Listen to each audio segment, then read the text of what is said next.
Okay, ladies and gentlemen, so welcome. Welcome.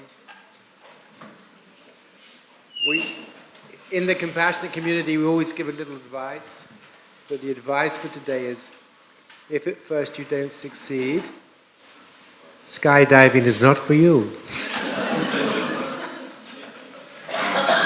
Okay, so for those of you who came to the talk this morning, this is a workshop really on practices for you to practice a few things which are associated with the compassionate mind approach. So no PowerPoints, it's going to be all practices.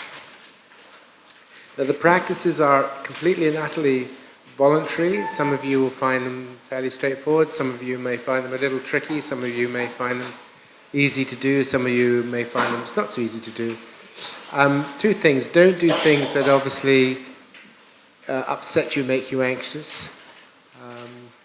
And whatever exercises we do, if you want to blend them a bit and bend them to your own style, that's great, that's fine, just do that. Okay, so first thing we're going to talk about is bodies. Now, when you are anxious, when you are in the threat mode, your body always curls inward slightly. So your shoulders will curl in and your back will curl out.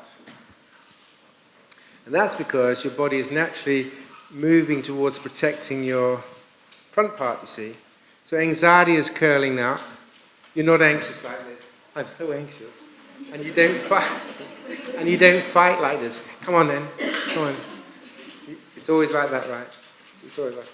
So you close in around. So the first thing we're going to do then is practice having compassion body, because we're going to want to be using diaphragmatic breathing, and you can't do that if you're crunched up. So the first thing then is, let's pay attention to our posture. So what we're going to do is lift our shoulders up and back, and just feel this part of the chest opening up. Okay, so shoulders up and back, and feel your diaphragm opening up. So you're trying to get your shoulders in line with your hips, and as you do that, you should find a natural curve in your back. So your back should go from like that to like that. Okay? So that then becomes the posture that you're trying to create. Now that's also important because your posture is sending signals back to your brain. So if your posture is this, your brain is thinking, the body is in threat mode. Because if your posture is this, then your body is in confident mode. Okay? So does that feel okay? We're okay with that so far? Okay, so then when we do the breath exercises, try and sit away from the back of the chair. So your back is supported by your back, and you can imagine a little string at the top of your head pulling you. So shoulders are up and back. Then we become grounded and centered. The next thing is, in many body practices, points of stability are very important. So if I was to stand with my feet together like this, and somebody came and pushed me from the side, I'd fall over. So this would be known as the unstable or unstable position. Because if I have my feet, and I feel the gravity going through my knees, just knees slightly unlocked, this is the stable position. So if somebody comes and pushes me from the side, I'm much more likely to be stable. Stable positions are very important both in the body, but also stability, finding stability in the mind is very important. Those of you who do martial arts or Tai Chi or all these things, you'll know that one of the key principles is helping the body move in a position of balance. So if you move into a position, okay, the idea is you move into a position of balance. So finding a position of balance and stability is important. So the body posture starts us off, and then we're going to do some breathing. So we're going to try to breathe at around 5 breaths per minute. And we're going to breathe deeper and slower than we would normally. And then as we do that, I'm going to guide you through some ways of focusing in or noticing what's happening in your body as you breathe. Now sometimes people find this breathing, occasionally some people can find slowing the breath and beginning to center the body can be a little anxiety provoking. If that's the case for you, then that's fine. Just find your own breath. But if you can, ground yourself in the 5 breaths per minute, you'll notice that you start to experience a slight body grounding. Okay? So we're going to count you into this. It's going to be in 2, 3, out 2, 3, in 2, 3, 4, out 2, 3, 4, in 2, 3, 4, 5, out 2, 3, 4, 5. And you're going to be breathing in through the nose, out through the nose, paying attention to the air coming down, filling the diaphragm, and then back out again. Now, the key thing is not only the amount of air that's coming in, so you don't want to take huge amounts because you're then going to burst, aren't you? So you just, and also the air coming out. So when the air is coming out, it's a very gentle out. So that sense of out. So you don't go. Now, what we find sometimes when people have a lot of anxiety is the body is so used to being here that actually beginning to get a soothing breath can take a little bit of time. So don't worry if you can't do it, but if you practice it, you will find this can help you. So, going to get my stopwatch out. Okay. So if you're ready then, so here we go, upright, shoulders back, air coming in through the nose, out through the nose, breathing deeper and slower than you would normally, feeling the breath going down into the diaphragm, and gradually coming out again. So here we go then, in 2, 3, out 2, 3, in 2, 3, 4, out 2, 3, 4, in 2, 3, 4, 5, out 2, 3, 4, 5. Now you can continue to count if you want to, but you don't have to. But just paying attention to that easing rhythm. So I'm going to leave you to practice that for a minute, then I'm going to guide you through some other ideas.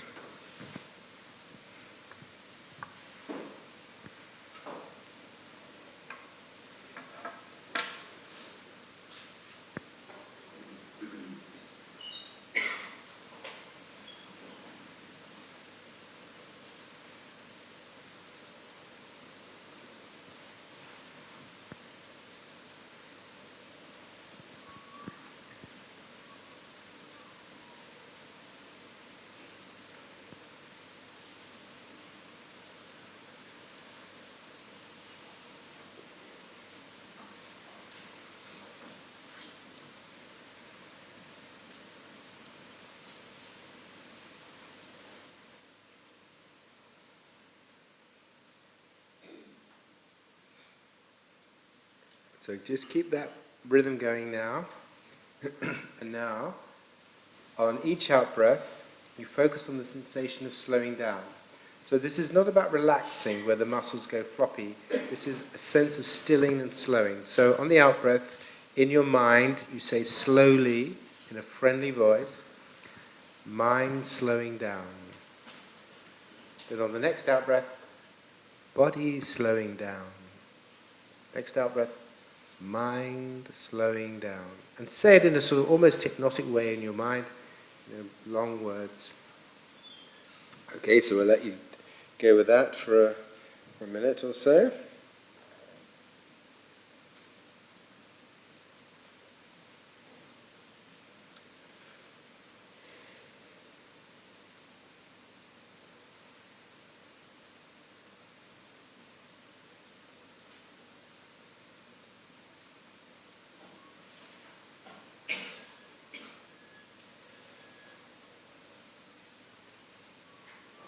Mind slowing down,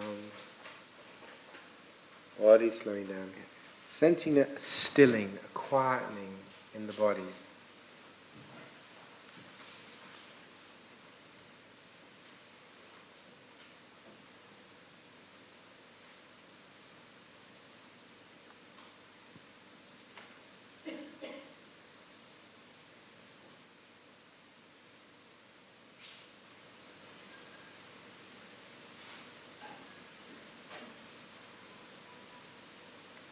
Yeah, that's great. Now just notice, maybe, there's a sensation of feeling slightly heavier in your chair, feeling a bit more grounded, body heavier. Feel the chair holding you up. So that's a grounded parasympathetic response. So you're now slowing, the body is feeling heavier, more grounded. So if you used to speed up your breathing, breathe quickly, then you would become lightheaded and your body would feel all over the place. So this is to help ground you and to slow you. If you practice this on a regular basis, you'll get that grounding and slowing quicker and quicker. Okay, so the next thing we're going to do then is to practice using our voice tones and facial expressions to stimulate systems in our brain. Now the reason for this is because your facial muscles are connected to your brain, as you will see in a bit, and also so is your voice tone. So we're going to compare and contrast. So I'm going to ask you to spend 15 seconds just doing a neutral face, and then I'm going to ask you to create a friendly face, a face of friendliness, as if you're with somebody you care about, and you're showing in your face your friendliness to them. So just a very slight smile, nothing too much, and just try to imagine maybe looking in their eyes and that sense of friendliness that comes on your face. Okay? And the idea for you is simply to compare and contrast what happens between the two facial expressions, which will be 15 seconds each. Okay, so just sitting as you are then, completely neutral face, breathing in, breathing out as you are, just sitting for 15 seconds, quite neutral face.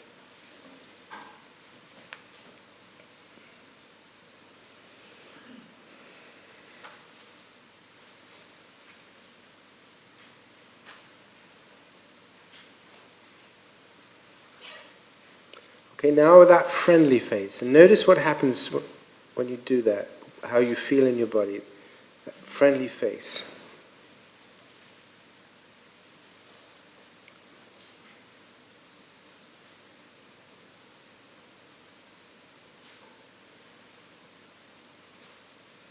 Okay, now back to neutral. Notice what happens when you come back to neutral.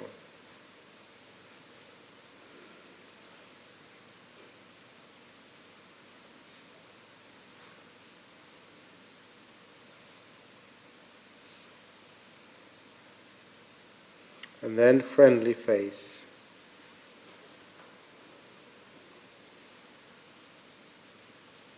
Notice what happens when you change the facial expressions, particularly around the mouth and the eyes. Just what happens to your feeling when you change that.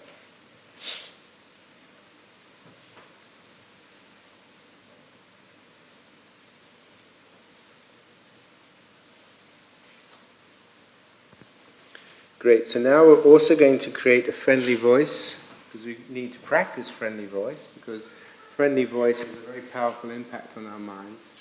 So we're going to say hello to ourselves on the out-breath. Firstly neutral, and then friendly. And your mission, should you choose to accept it, is to simply notice the differences at a subtle level, the subtle differences, in that you are purposely creating these switching and changing in your brain. Very subtle, but they're there. All right, so here we go then.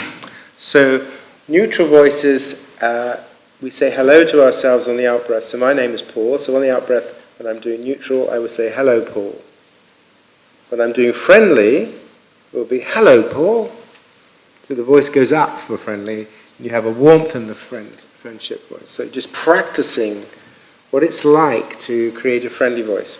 All right, so here we go. So 15 seconds, neutral face, and a neutral hello to yourself on the out-breath for 15 seconds.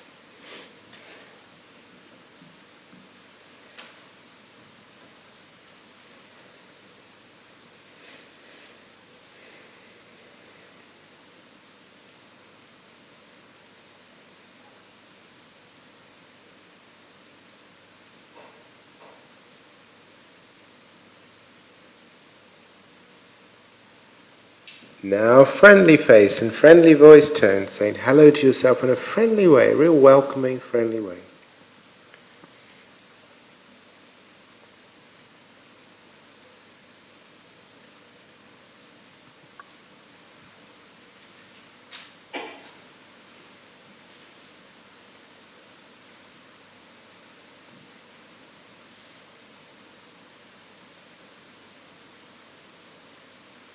And now back to neutral by way of contrast, just noticing what happens.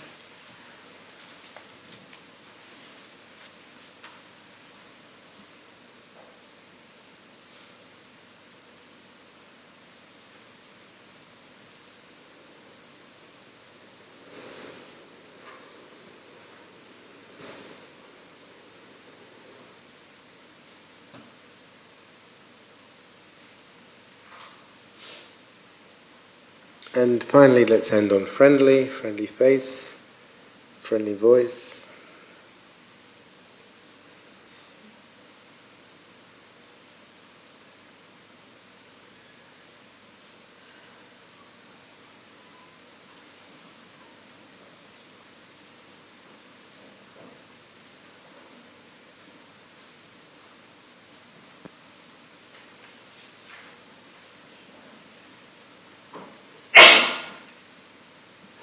Okay, well done everybody. So that's the first little set of practices. We've only got an hour together, so we're not going to take feedback. We're just going to move on to the next practice. So the first practice then is how we deliberately use the breath and use our voice tones. So what we would do now then if we were working together would be to constantly check on our voice tone of our thinking, because when we're anxious, the voice tone, the thinking tone of our thinking is anxious. So learning to have a friendly voice and practicing the friendly voice. Every morning, waking up and saying hello to yourself in a friendly way. Okay? Even if you don't feel friendly, it doesn't matter. You're practicing this because you're deliberately stimulating the brain pattern. If we put you into a brain scanner and got you to do this, you would see little areas lighting up in your brain. It's like building a muscle, really. Alright, so the next set of exercises really are to help you think about attention. Because one of the issues with people who have difficulties with BDD is attention lock. You get attention lock. Your attention locks into a particular stream of very self-focused, anxious, aware thinking. And you have to unlock. You need to unlock that attention lock. So firstly, let's think about attention then. What happens to attention? So a little exercise first. So for a moment, as you're sitting there, just paying attention to your left foot, the toes. What do the toes feel like? If you wiggle them in your shoes.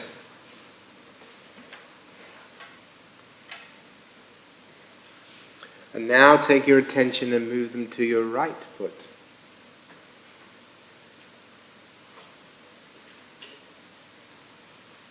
Sometimes when we're working with our people, we say, imagine you're an alien.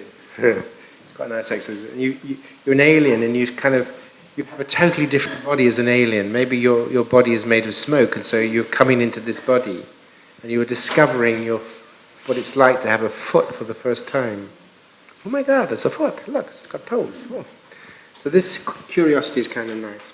Okay, so the next thing then is to move your attention to your fingers, rubbing your thumbs over your fingers. These 4 fingers that stick out from your hands, bizarre things really. All being made, your genes made it for you, they made your fingers for you. You've just got them there.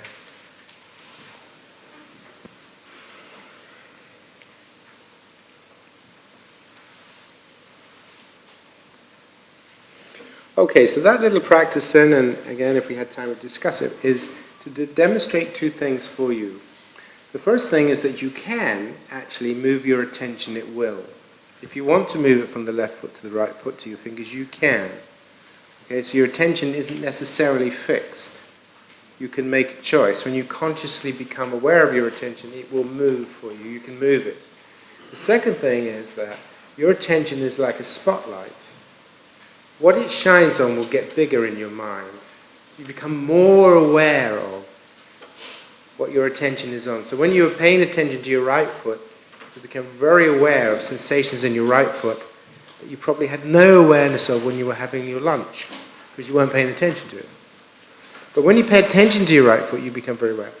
But there's another very important point about attention, is that as a spotlight, not only will it make some things bigger in your mind, it will also put some things into darkness. And that's how attentions get locked in. Because the beam of light of attention gets locked, and then you can't see anything else other than what is being focused on. So if I locked your attention into your left foot, you would walk around the rest of the day just being very aware of, oh, my left foot, look, I've got left foot. You wouldn't be aware of your right foot, so, oh, I've got left foot. Now the problem is that the threat system, when the threat system gets hold of your attention, that's exactly what it does. It locks it into your, I'm ugly, I've got this problem in my nose or whatever. You locked it. So you become very aware, it becomes bigger in your mind, or lots of other things that would be helpful to you, they're just outside the beam of your attention. Okay, so the next thing then is let's see how powerful attention is in terms of changing our physiology. Now, this morning I gave some examples like imagining a meal or imagining something sexual, and you're very aware that if you take your mind to something sexual, you can actually stimulate your pituitary to make you aroused. It's a fantastic thing, right? Amazing, amazing, amazing. The problem is, if your attention is locked into something that's threatening, then you're going to be locking into a threat system and you're going to be feeling bad, and that's not very nice. So, just to show you how this works, I'd like you just for a moment, while you're sitting there, bring to mind a memory on purpose of a time maybe when somebody told you a good joke. And you were laughing, maybe at a party or you'd seen something on the television and you were really laughing because it was so funny. Just try and remember a time when you were laughing and it was so funny.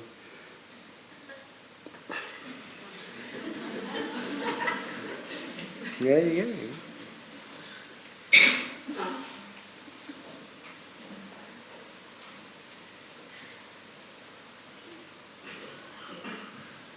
Just notice what's happening in your body as you, on purpose, take your attention and you move it into a little file in your brain and you activate that file.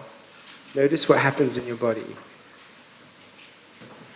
Okay, brilliant. Well done, everybody. So now, take your attention on purpose and move it over to an argument you've had with somebody recently. Nothing too serious or too major. I don't want to get too heavy about this. But just remember what was said and what you felt and what you wanted to say.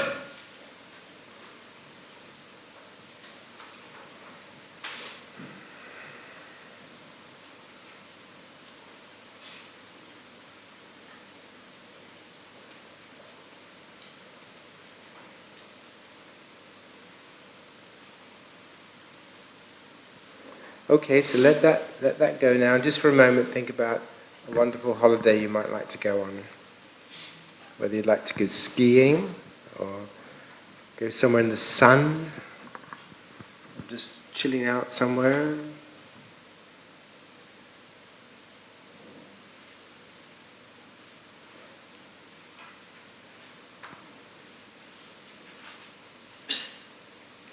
Okay, so what some of you will have noticed, because I was looking around the room and I could hear you, is that when you put your attention into the happy memory, the funny memory, you recreated in your body the experiences of when you were laughing.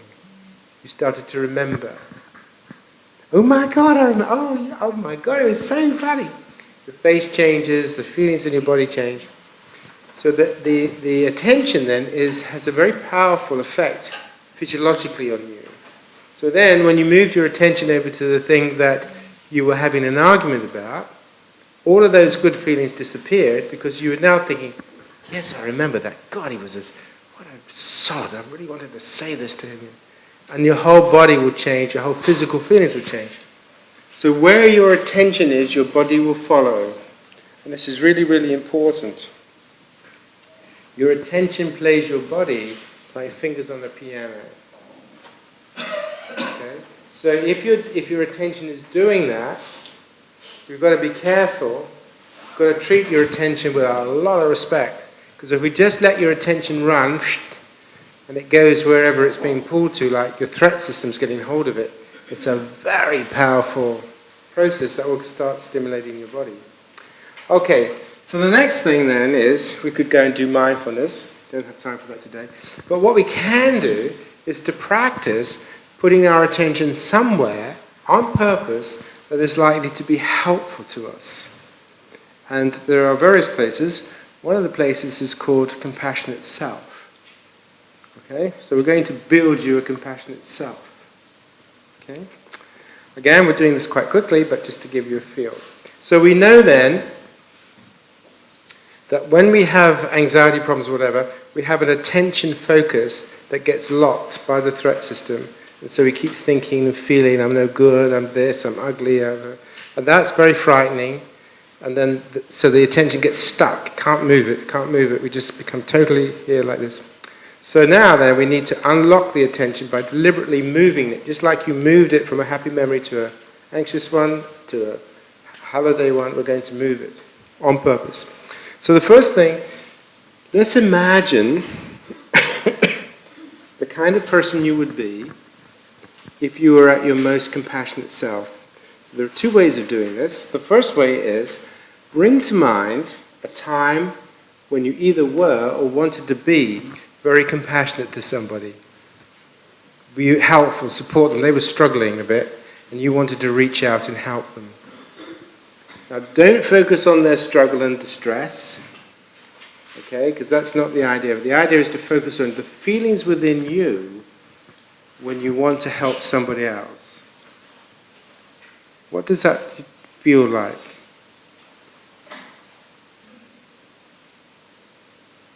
This real desire, I want to see you free of your suffering. I want to see you free of this. I want to see you able to get over this. I want to try and help you. Just notice what that feels like. That desire, that motivation.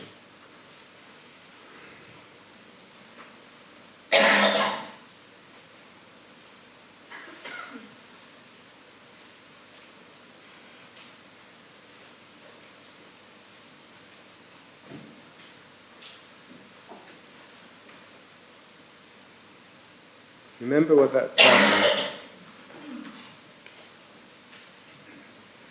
And sometimes, if you're successful, not always successful, we want to be helpful, if we're successful, notice what you felt. There's a certain joyfulness, a certain pleasure. Okay? So when you're engaging with suffering, that can feel a little distressing, but nevertheless you're going to stay with that person because you want to be helpful, you want to be a friend to them, you want to support them or whatever. And if you can, and they do okay, you feel good, pleased. So compassion then has this desire to move towards suffering, importantly, and also it's quite okay to feel good if it works. If it doesn't work, we come to accept, okay, I tried and it didn't work. That's a bit disappointing. But if it does work, and then we can feel good, that's good too. So sometimes we can build on those feelings. Now the second way we're going to do this is using acting techniques. And in this one, we're going to imagine that we are the most compassionate person we can be. Okay, now it doesn't matter whether you are or whether you're not. You're just imagining you're going to step into this role. You're going to imagine this compassionate character and you're going to become it. Maybe you're going to be a great movie star. You're going to be an actor. And you're going to walk about as a compassionate person. So you've got to study compassion because you've got to become it, See? You're going to study compassion, you're going to become it. So you're thinking, how does a compassionate person talk? How do they stand? What are their facial expressions? Let me get the hang of this, right? Because I'm practicing becoming a compassionate character in this movie. So I've got to be good, right? So what would a compassionate person, what kind of things would they say? What would their facial expressions be like? Because I'm going to practice this. Now remember, for this, it doesn't matter whether you feel you are a compassionate person or you're not a compassionate person. Don't worry about that. Just try to think of the qualities you would regard as important for a compassionate person. And imagining those qualities that you have with you at your compassionate best.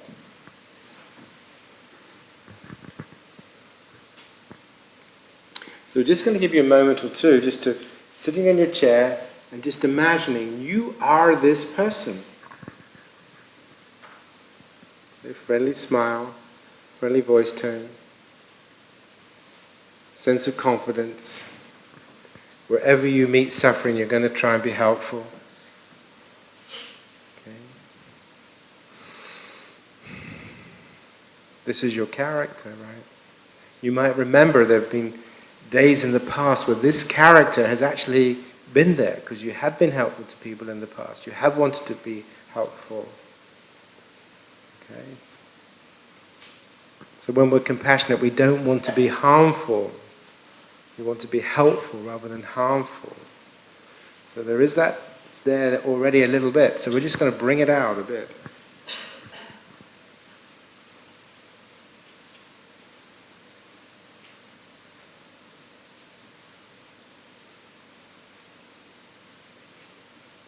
So just imagine this is you at your compassionate best. You as you would ideally like to be at your compassionate best. Okay? And then imagine this. You have great wisdom. What is your wisdom? Your wisdom is that all of us just find ourselves here in this life. Nobody chose to be here. Nobody chose to be a man or a woman or have 2 legs and 2 arms or a brain that's full of anxiety or anger or sex or joy or whatever. It's all being built, right? It's just here. We're trying to work it all out. So you have this fantastic wisdom. No other animal in the universe, as far as we know, has the wisdom that you have, that we're all just being arrived here.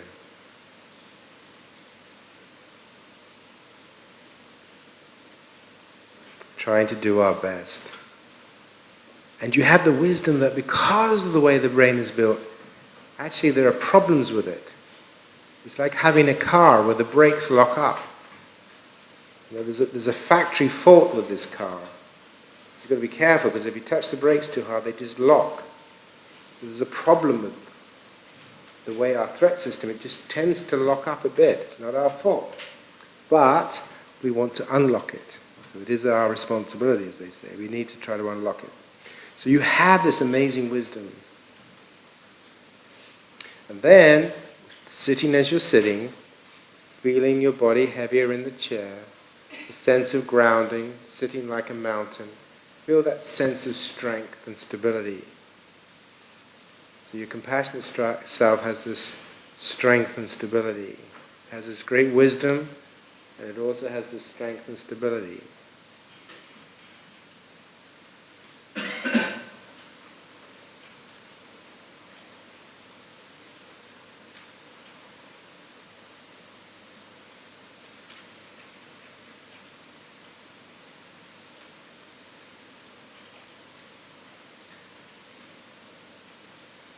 And the last quality is to have now is commitment. That as this character is a part of you that tries to be as helpful as you can. You're not submissive, okay? You can be quite assertive if you need to be. So compassion is not being submissive and just doing what other people want you to do. It's assertive, but it has an interest in helping. Not to cause suffering, but to relieve suffering.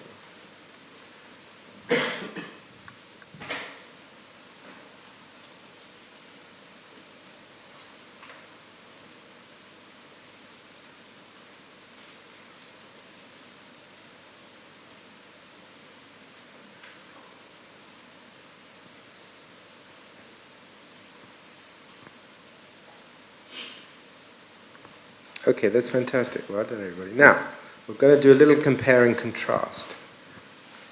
So this is your compassionate self.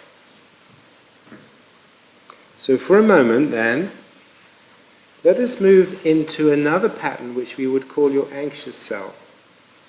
Okay?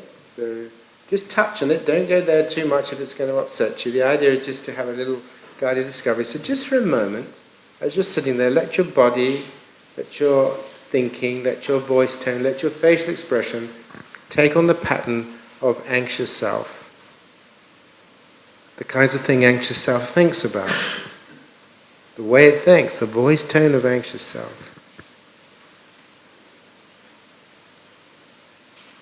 And just notice what's happening, just observing what's happening when you're allowing anxious self to take over.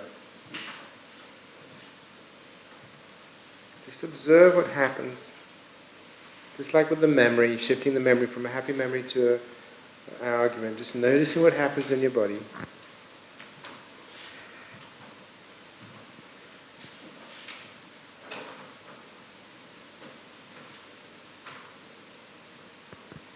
Okay, that's fantastic. Wonderful, everybody. Now, we're going to shift back to compassionate self again. So once more, we're sitting upright. The shoulders are up and back. The diaphragm is open. Breath, slowing the breath. Friendly facial expression. Friendly voice. Fantastic wisdom that you have. You have wonderful wisdom.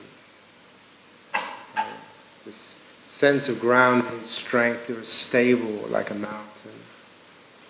That you're committed. Wherever I find suffering, may I try to help it.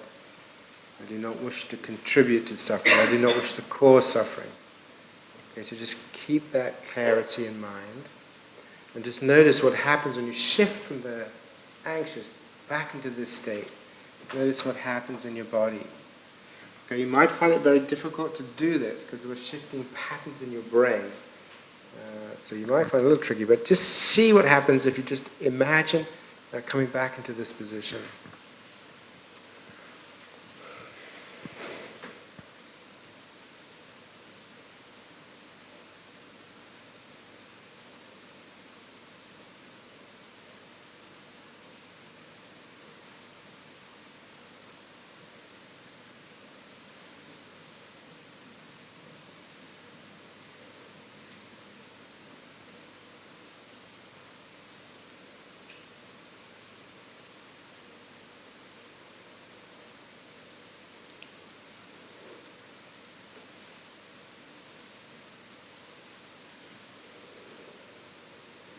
Just noticing what happens when you come back to this position. Okay, so the next part of our exercise is we're going to, through the eyes of compassionate self, sitting with the compassionate self, just looking at that part of you that's anxious. Now once again, I only touch on this, but the idea is not to distress you, but just to guide you, so you get the feel for this. So as the compassionate self, with your strength, with your wisdom, with your commitment, that heart that you have, that deep, compassionate heart that is in there, right? It's there. Okay, we just need to bring it out. So through the eyes of your compassionate self, just look at anxious self and think, what does anxious self need from you? How can you take care of anxious self? What does anxious self need from the compassionate part of you?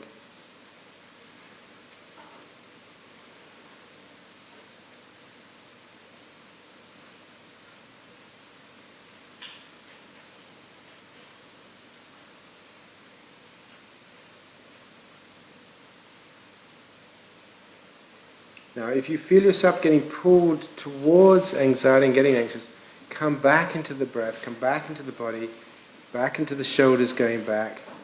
Ground yourself in your body experience. So that you're very much looking at the part of you that's anxious and just thinking about what does it need from you, what would help anxious self. Anxious self is struggling, it's got locked in. What would help it?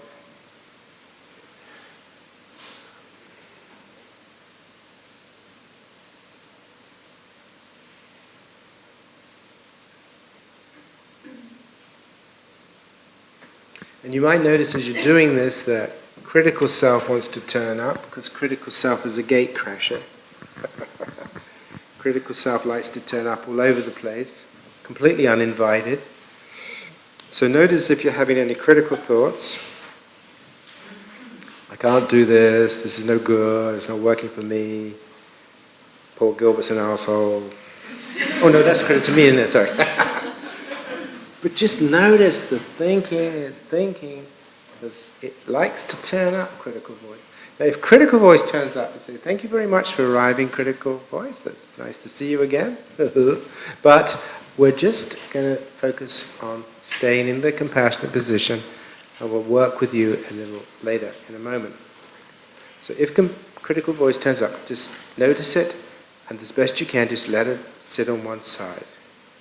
Because it'll only say the same things. It's very boring, always the same stuff, really. And just bring your attention back to seeing anxious self and really having that sense of what does anxious self need? What would anxious self need from compassionate self? How could you support this part of you that's suffering like this?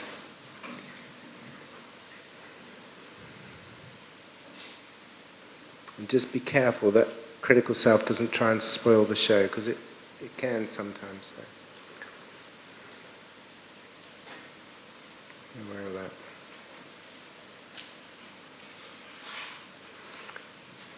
Okay, so these are exercises that you can practice every day in the privacy of your own home. The grounding, the really getting the sense of being the compassionate self, recognizing your intention.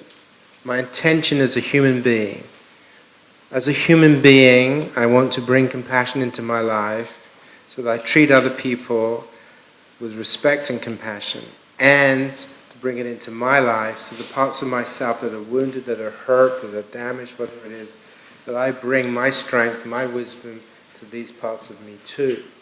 So it's not about whether I deserve it or any of that stuff. It's bringing this courageous desire to be a healer to where I see suffering. Right? Okay, so finally, then we better pay attention to Mr. and Mrs. Critic, because they turn up a lot. So now, as your compassionate self, and again, don't go too far into this if it's distressing to you. Just touch it. Just think about our critical self. Look at the critical self and then see what's sitting behind the critic. What is driving this critic? What is the critic most frightened of?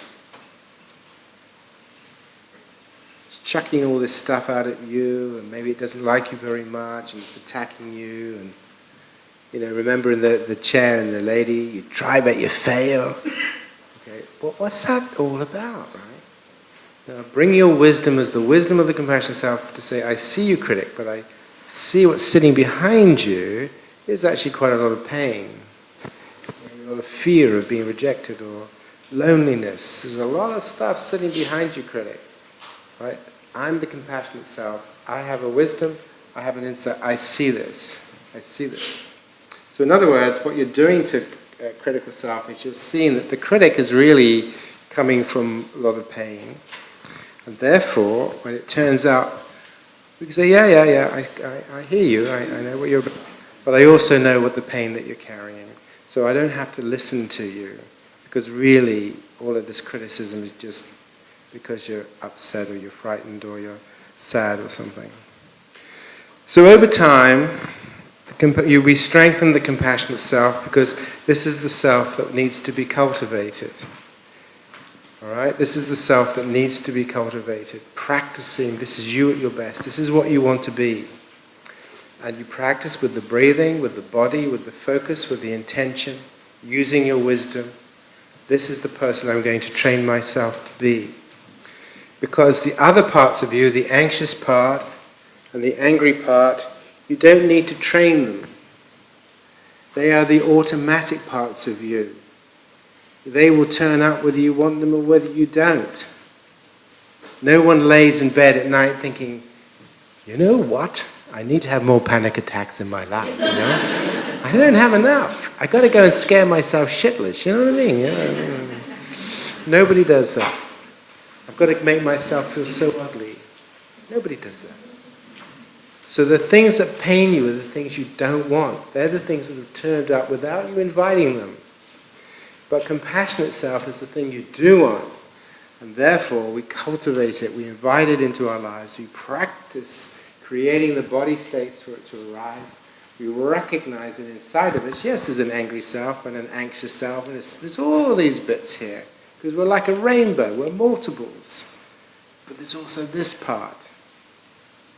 There is this part of me. There is a part of me that would really love to be stable and wise and to be helpful. And that's the part I'm going to dedicate my next weeks, months, or years of my life cultivating. Okay, so we're going to go through it one more time, and then you will be able to practice on your own. So here we go then. So first, sitting like a mountain. The shoulders are back, the diaphragm is open, chest is open.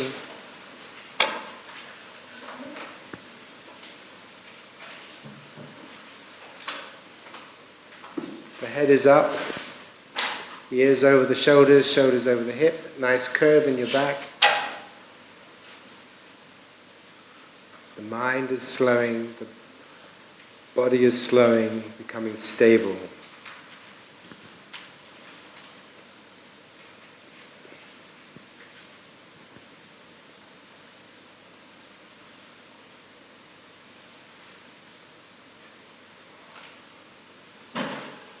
We create our friendly voice. May I be somebody who brings compassion into the world, compassion to the people I meet, and compassion to myself. May I become a healer. To really focus on that would be great. No matter how difficult that is.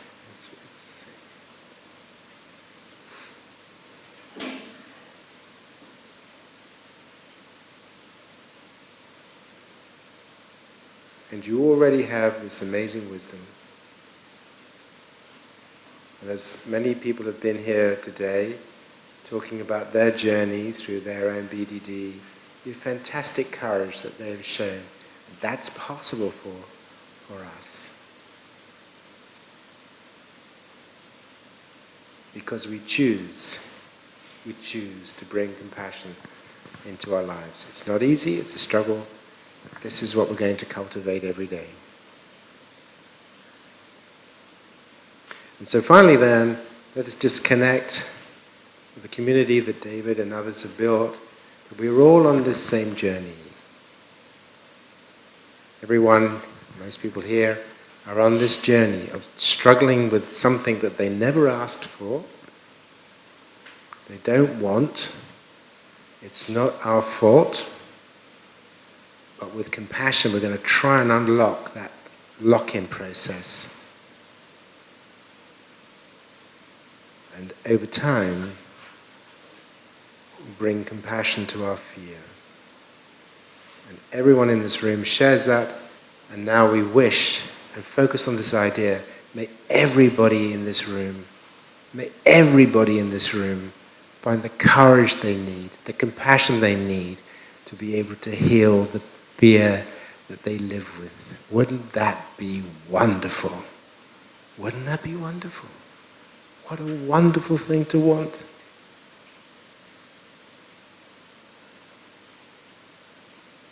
Wouldn't that be wonderful? So ladies and gentlemen, enjoy your practices and we hope to see you again. Thank you very much.